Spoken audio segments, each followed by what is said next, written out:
Very good morning, class. This is Salman, Assistant Professor, Mechanical Department of Engineering, ISL College of Engineering. I welcome all to the next lecture of M&I, that is Metrology and Instrumentation. In previous class, we have discussed about the various types of fits, various types of fits, and how the tolerances will be present. In this lecture, we are going to discuss about interchangeability. So interchangeability is a property by which the parts are generally produced independently. Means, for example, if you are having a machine, there are few companies which generally make whole assembled part. For that assembled part, there may be small parts, like if you are assembling a whole nut and a bolt.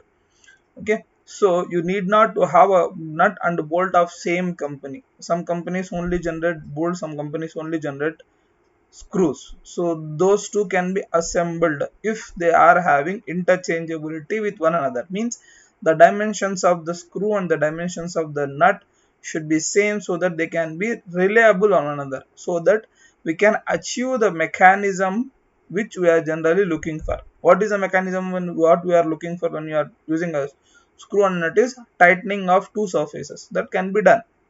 Okay, so it is a property by which by virtue of which the parts produced independently are assembled parts which can produce operationability, reliability of mechanism and machines. Means with by using those parts which are produced independently, you can able to operate and you can rely on the mechanism, either it is a turning mechanism or it is a sliding mechanism or any kind of mechanism, and you can even able to make some machines. Okay, so these parameters are interchangeability. The parameters of interchangeability are generally geometric. So first, when you are taking a screw on a nut, they should be of same geometry, either in the terms of dimension, either in types of shape, either in terms of relative motion. Okay, so these are the geometry. Okay, next is physical and chemical material type. If one is made of plastic, another is made of another is made of steel, so the steel pressure cannot be withhold by plastic, so there will be some kind of stresses generated which they cannot able to hold. Next is chemicality. If they are not of same chemical, if there is some chemical reaction happening between them, they are of different type of properties, then it is not able to withstand. For example, while making a piston cylinder or a piston whole setup of an engine, if I'm using a gadget pin to hold the rotating shaft, by using some kind of plastic material, by using ceramic material, because of the temperature generated, the ceramic material which you are using to hold the gadget pin is will not be able to withhold the that high temperature. Next is electrical. So electrical properties, the conduction of electricity between the two properties. So these by looking at these type of properties, we should able to the interchangeability of the part should be made. If you see, interchangeability is of two types. One is complete, another is incomplete. In complete interchangeability, the functionality will be completely obtained. For example, for what function you are used, that is completely satisfied. But whereas in incomplete, it is restricted to some purpose itself. We will see what is restricted, what is complete interchangeability. In complete interchangeability, so all the parameters are ensured with accuracy that all that allows to perform the job. The assembly of mating part is easier. Means if you are having two different companies which are making two different parts, they can easily satisfy one another. Means they can be able to assemble one another easily, and they can able to achieve all the operations, like they can able to satisfy all the functions. If you are using for any kind of operation, they will be able to use for mechanism, they can be able to sit in any kind of application. Both will be both will be set with one another without any restriction. I can give you an example. Generally, if you buy any brand mobile or any kind of branded items, so they will queue the whole parts of their own company. Okay, or you can take an automobile. For example, you take a whole car. Okay, generally when you buy a new car, the even the alloy wheels or the wheels of the tires of the car will be given by their own company initial stages. So suddenly your tire has worn out. Now if you want to change, you can buy any other company's tire which is of same dimension and you can use. So it can completely rely on your that tire. It is no need to again go back for, but for a certain vehicles, like if you go for Royal Enfield, the parts will not be existing in the market of same dimension and same type. For that, what you have to go, you have to go to the showroom and you have to buy the same kind of product.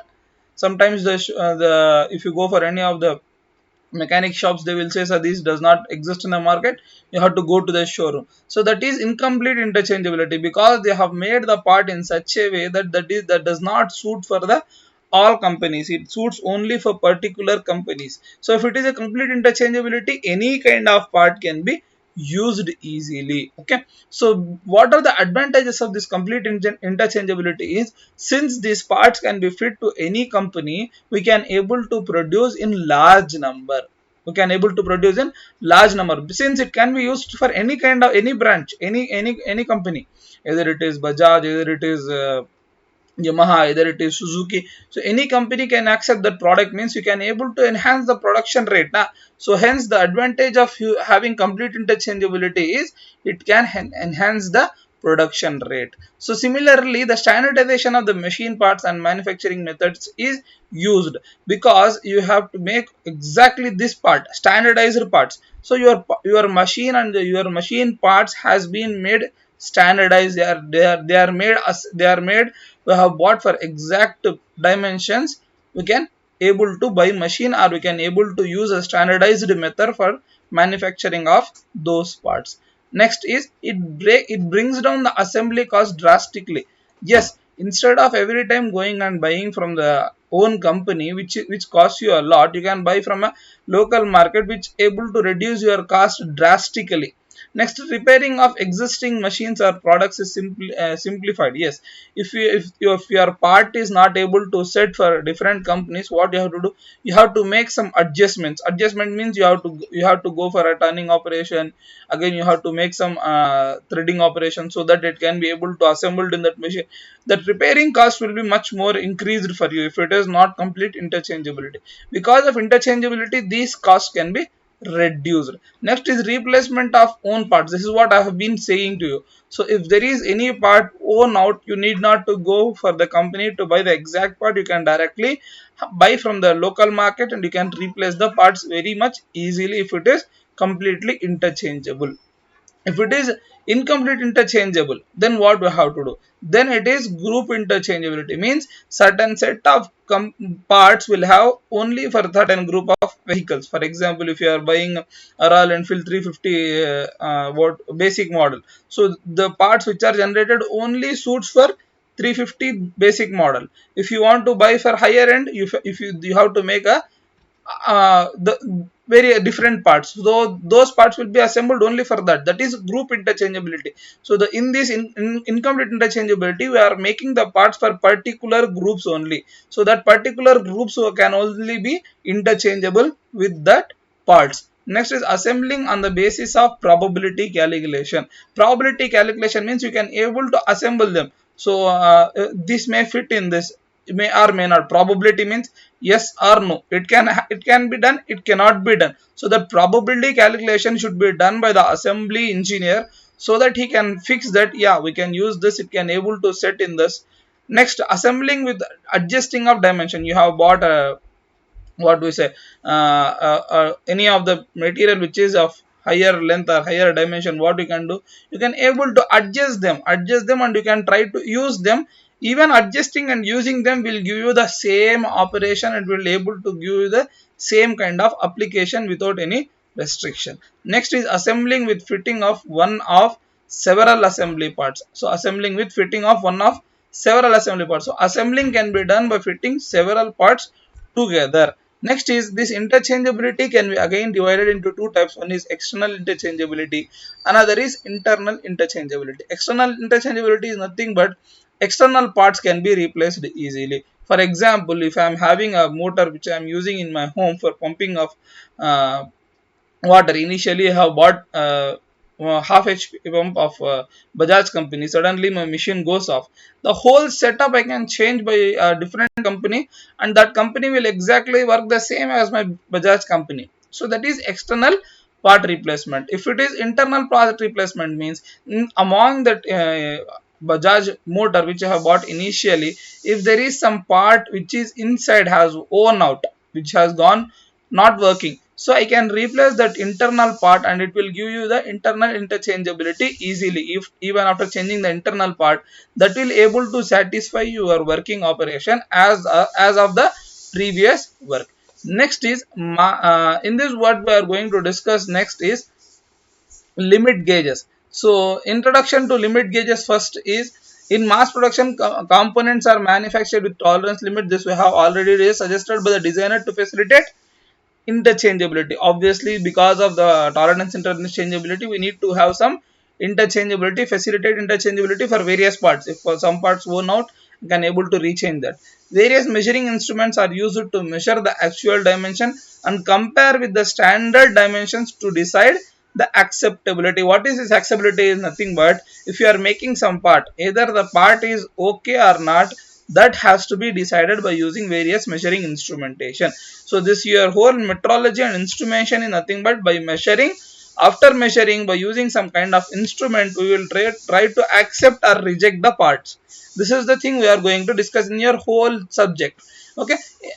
So in mass production, gauges are used. If you are doing a large amount of production, like mass production is nothing but if you are making a production of around 2000 huge number of parts, mass production, then for each and every part you need not to go and take the part. You cannot able to take a vernier caliper, you cannot measure that what we say tolerances, and you cannot measure the dimensions of the part each and every time because it is a huge number. So what we generally do is we use some type of gauges. Gauges are nothing but measuring devices, so which are used to check the compliance of the limits of the part. So what is compliance of the limits of the part is nothing but either it is in the limits, that is what we say upper limit and lower limit, okay, within the permissible limit instead of actually measuring them. So the term limiting gauge simply signifies the use of gauges for checking the limits of the components. So limit gauges ensure the components lie within the permissible limit, but this limit gauges generally does not determine your actual size. Means it will not give you the actual dimensions of the part. It will just tell you is it is acceptable according to your dimension which you are using. Is it acceptable or not? Is it acceptable or not? Is it accept? So the permissible limit gauge device, for example, I will make a device. For example, I can tell you you have made a spanner of 12 13. So by seeing that itself we can say that this nut this bolt is able to satisfy this 12 13 nut bolt or not. So that is by without seeing that, without actually measuring the dimension of the bolt, by seeing that if it passes through that spanner or not, you can say that it is acceptable or not. So this spanner can be considered as a limit gauge because it will confine that this part, this screw or this bolt which you are using is of 12 or 13 dimensions or not. So that is by limit gauges. So the gauges are scaleless inspection which does not have any scale. Either it will not give you the dimension value, how much value, which are used to check the conformance of the part along with their form and relative position of the surfaces of the parts within the limit. So the gauge required to check the dimensions of the component with reference to two sizes, that is maximum material, because we have one in tolerances we have upper tolerance and lower tolerance. Upper tolerance means maximum limit, lower tolerance means minimum limit. That we generally write it as mmc, that is maximum minimum limits of component. Or we generally go for go and non go. Go gauges are nothing but the gauge which generally pass through the material, pass through the hole or pass through the uh, shaft. So that is called as go gauge. Not go gauge is nothing but it cannot be able to pass through the gauge. So which corresponds to maximum material limit, and LML is nothing but lower material limit. Okay. So generally if you take this, you can see here. So what are all the fundamental dimensions? Already we have seen this. So this is your generally go and not go type of dimensions. This will be having some dimension.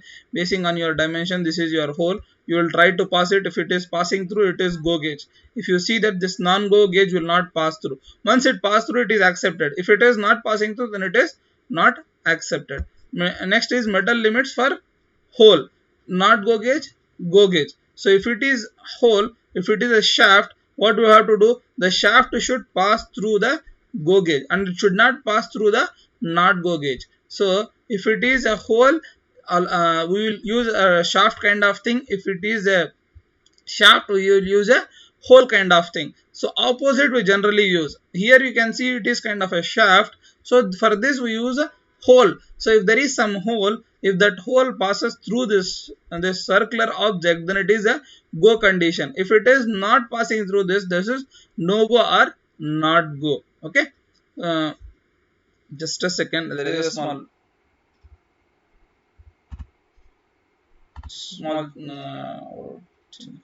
misalignment has been happened here.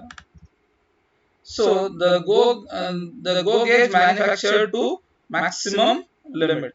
Just a second, I will try to pause it.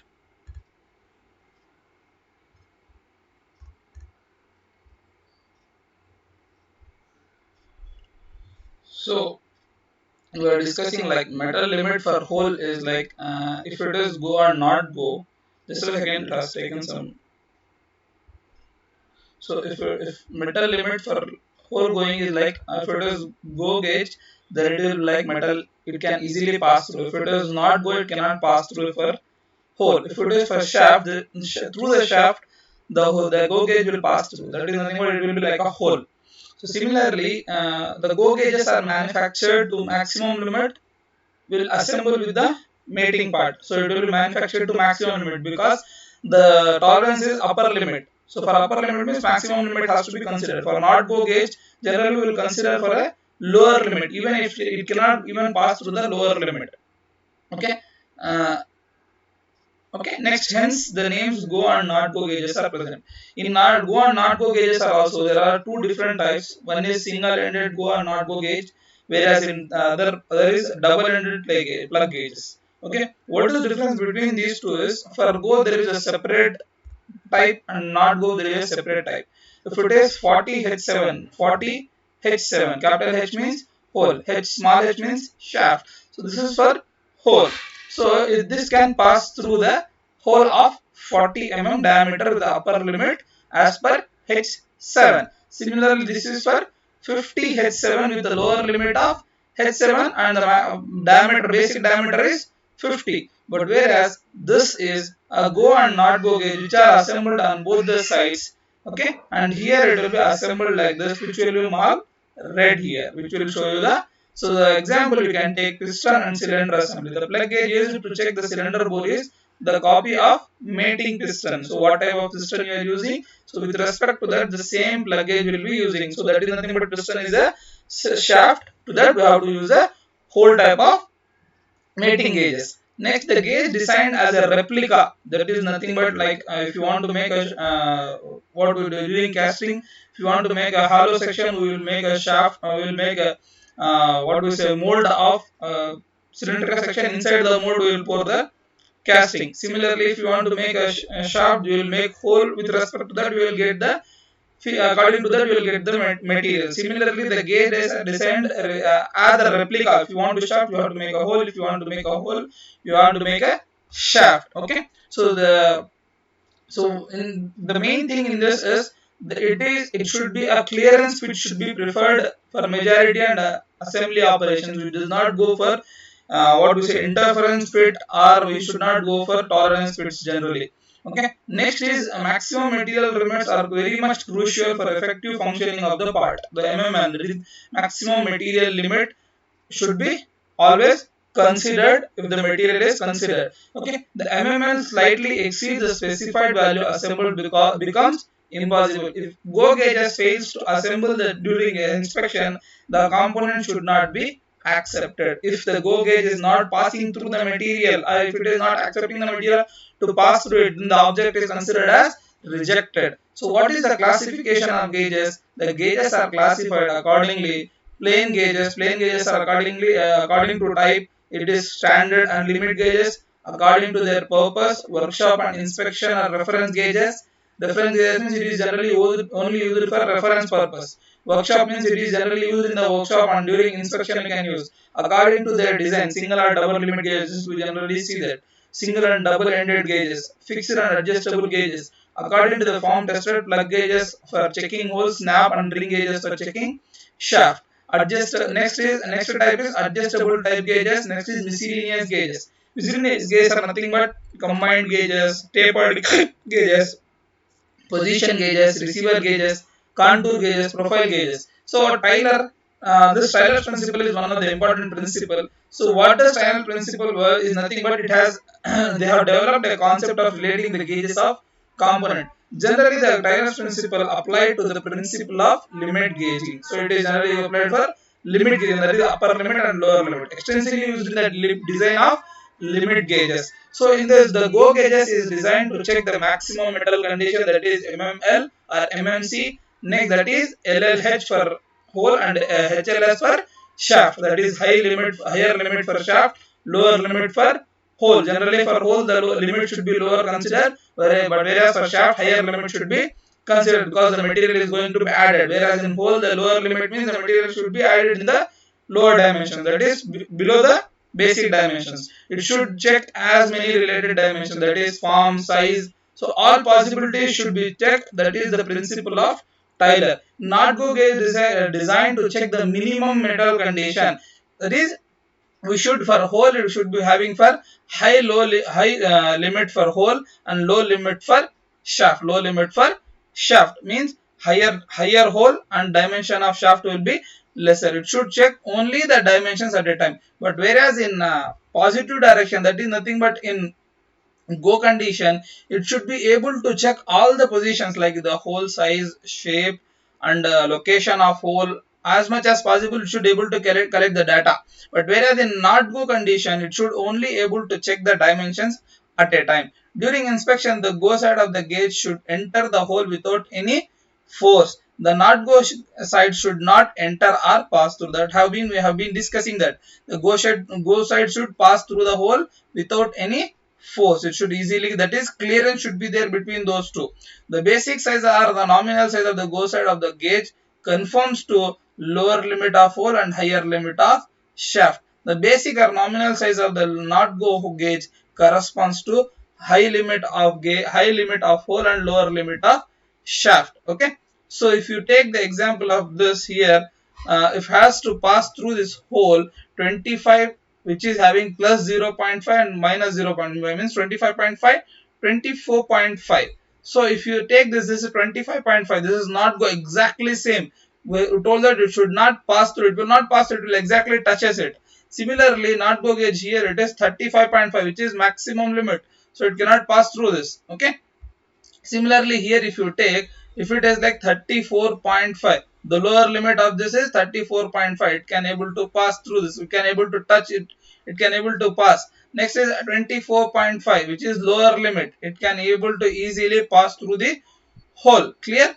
It can able to easily pass through the hole. In this way, we will try to make the gauge according to Tyler's principle. Okay, go and not go gauges of limit. This is snap gauge. The snap gauge and the plug gauge are generally used as a device which generally we are having a circular device. Through it has to be passed. The snap gauge, it will try to touch it just like your what we said divider. Okay, it will try to touch from one end, another will be movable so that it can snap means it can able to touch it. So important, what are the important things which you have to consider while you are designing a gauge is the go gauge should be a replica of the mating part. It should be always replica of the mating part. The go gauge enables the several related dimensions to be checked simultaneously. So means all the related, just we have seen size, dimension, form type, position of the hole. This should be measured in go gauge. Whereas in inspection, go gauge must be put into a condition of maximum impassability. Whereas in not go gauge, just check a single element, that is features of the limit, that is in terms of dimensions. But whereas in inspection, the not go gauge must be put in a condition of maximum passability. Next, materials for gauging. Hard and wear resistance or corrosive resistance material should be used so that we can have a prolonged life of the material, prolonged life of the gauges, capable of maintaining the dimensional stability. What is this dimensional stability? Is nothing but if you are keep on using the material for again and again, it should not lose its dimension. It should have the exactly same dimensions. How many times you have to, even if you use n number of times, and the form should also be same. If it is circular, it should be circular. It should not become somewhat elliptical. It should not become one side. It should become, it should not lose its circularity. That thing should not happen in the gauges. Next, low coefficient of expansion. As we are keeping this under your workshop, it should not able to expand due to the temperatures which existing in your shop floor or in the workshop. Next is high carbon steel, mild steel and chromium plated elements are generally, these are the materials which are generally used for your gauges.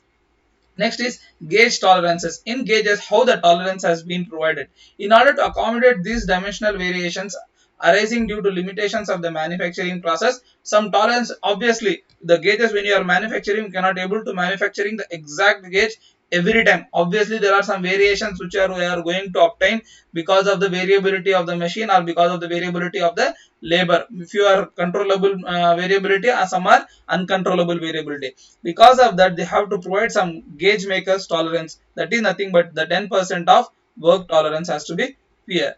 Next is wear allowances. Wear allowance is nothing but the not go gauges are rarely engaged with the work, therefore does not undergo any kind of wear, because in not go gauges the shaft will not able to pass through, or if it is a hole, if it is a hole, it will not able to through this, so we cannot able to pass through, it will exactly fit. So the not go gauges does not undergo any kind of wear. But whereas in terms of go gauges, obviously there is a passage of material. Hence, in these cases, we have to use, we have to provide 10% of gauge tolerance as we have seen in previous. Okay, gauges are scaleless inspection. So according to this, we have used. So we have already seen this. So again we will go through this for the last time. The standard gauges, the gauge is an exact copy of the mating component that has to be checked, that is called a standard gauge.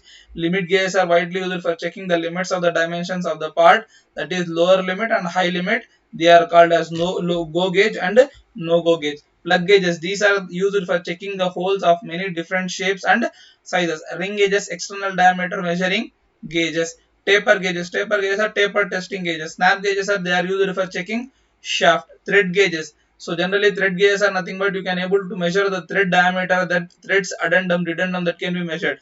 Form gauges, these are used to measure the contour is nothing but the profile of the shape, profile of the shaft or profile of the hole. Feeler gauges are nothing but for checking the clearance between the mating gauges. Indicating gauges are nothing but which are used for measuring the position of the surface. Okay, limit gauges used for checking holes, check whether hole dimension is within the specified limit. Go plug gauge, check the lower limit. No go gauge, measure the upper limit. So double-ended cylindrical plug gauges is this one, as we have already seen. Progressive or step is this one, which is having a not go gauge on one side, another side it is having a step. Okay, so it can able to measure the hole, it can able to measure the this. Next, snap gauges used for gauge shaft, used for both cylindrical as well as non-cylindrical parts. The go snap gauge is the size corresponding to the higher limit of the shaft. Non-go gauge snap gauge is corresponding to lower limit of the shaft. Double-ended gauge is nothing but this gauge is having two-ended in the form of anvils. Here also the go anvil is made to lower limit and non-go anvil will be made for upper limit. It is also known as solid snap gauges. Progressive snap gauges are nothing but, the progressive snap gauge is also called as caliper, that is the vernier caliper measuring gauge. So it is mainly used for larger diameters up to 100 mm. Both go and non-go anvils are at the same end. In double-ended, it is one go, no gauge is on one side, go gauge is on the other side. But whereas in this both are on the same side, the go anvil should be at the front and non-go anvil should be at the rear. So the diameter of the shaft is checked progressively by two ends. So T is a type of gauge. It is made of horseshoe shaped frame with I section to reduce the weight of the snap. Adjustable snap gauges. So adjustable snap gauges are used for checking large shape shafts with horseshoe shaped frame of section. It is one side fixed and other side is adjustable. Adjustable means this one. Okay, double ended, progressive.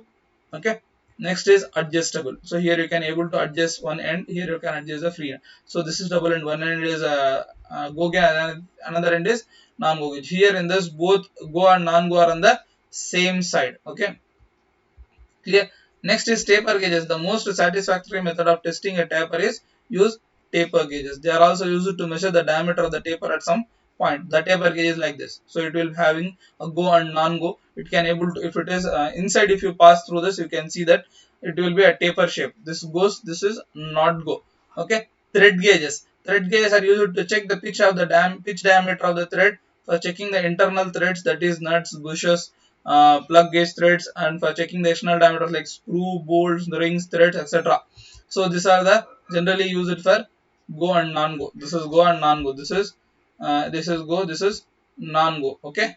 This side you can say go, non-go. This way. Okay. Next is form gauges. Shape. So these are the shapes. So you can measure the shape. Generally, you can see this in your constructions. They will be having a tape where they will measure the pillars which are in circular shape, so that they can cut the tiles in a particular shape.